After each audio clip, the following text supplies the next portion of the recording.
We're all tempted in life, and temptations ultimately come in two forms. One form is giving. That's Satan tempting us to do things that deep down we know are not right. They're not right by others, and as people of faith, we'd say, I know God doesn't approve, but we still have our weak days. Giving up is about the worthwhile things in our life. Trying to build in new patterns, new habits, to pray more, to invest in our marriage, to invest in others, to forgive more. It's hard, it goes against the grain. And again, we have our weak days and Satan puts the temptation on, look, you're not going to keep this up forever, so just give up today.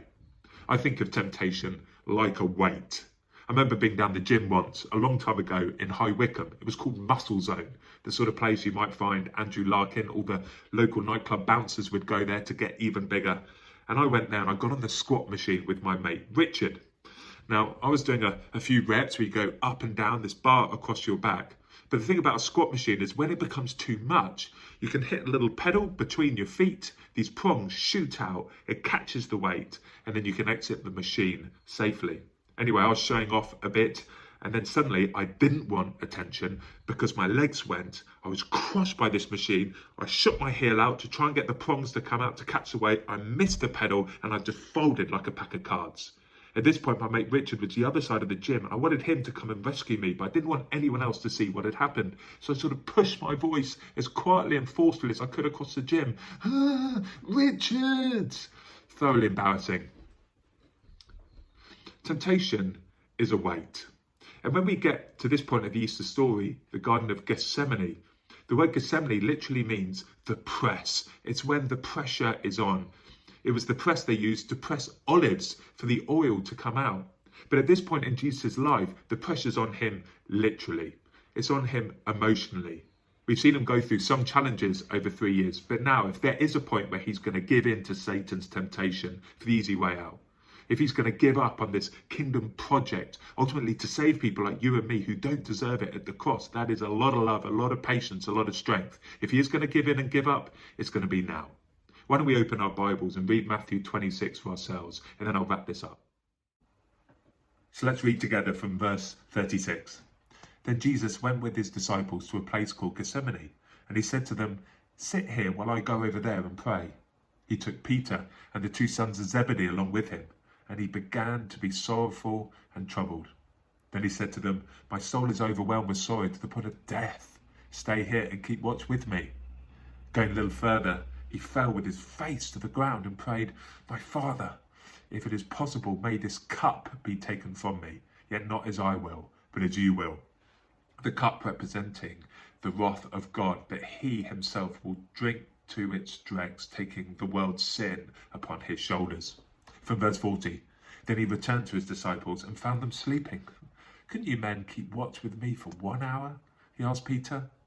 Watch and pray so that you will not fall into temptation. The spirit is willing, but the flesh is weak. He went away for a second time and prayed, my Father, if it is not possible for this cup to be taken away, unless I drink it, may your will be done. When he came back, he again found them sleeping because their eyes were heavy. So he left them and went away once more and prayed the 3rd time, saying the same thing. Then he returned to his disciples and said to them, are you still sleeping and resting? Look, the hour has come, and the Son of Man is delivered into the hands of sinners. Rise, let us go. Here comes my betrayer. What a beautiful Saviour we have, that when we see a human, the God-man, under more pressure than anyone will ever be under, what is eventually squeezed out of him, not, okay, I give in, not, okay, I give up, but, Father, your will, not mine, be done. This reminds us, of course, that the presence of temptation in our life today does not mean we will inevitably sin. I think that speaks to many of us. We've been trying to do the right thing for so long, and we've only just been able to get to today. We think, well, if I can only just get here, how on earth can I get there? But just because you're tempted today to give in and give up does not mean you will inevitably fail and fall short. But let's remember, Jesus isn't only our model in this. He is the pioneer and perfecter of our faith.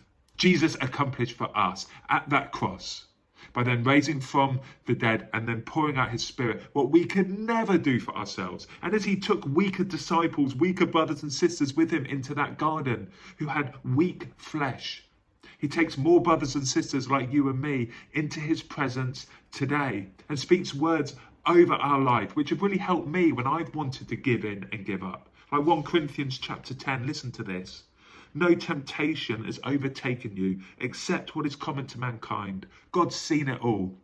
Jesus has felt it all. And then it says, your God is faithful. He will not let you be tempted beyond what you can bear, but when you are tempted, he'll also provide a way out so that you can endure it. That reminds us of that spotter in the gym. The spotter is the one who's trying to get the weight just right. A good spotter won't take all the weight off because they want you to get strong. Nor will Jesus. The temptation is there today to give in, to give up. But we have to trust this promise that he is getting the weight just right, that he will actually use Satan's resistance to make you strong in the Spirit, and you can get through today. I want to share with you some words that I found so helpful. In fact, I wrote them when I was in the Spirit, but humanly at the end of my strength. I wrote these words: by Jesus' grace, I can do one more day of this exact life he's allowed me to have, facing the challenges he's allowed me to face. I can do one more day today, and that's all he asks of me right now. Jesus is present in your life. He is forgiving, he is gentle, he sympathizes with all of our weakness, having stood himself in our shoes, whatever you and I are facing. And just as I had to say, oh, Richard, hoping no one else would hear, even if you don't want anyone else to hear, today you can say, Jesus, I need your help. And you can be certain of these promises we've reminded ourselves of today. God bless.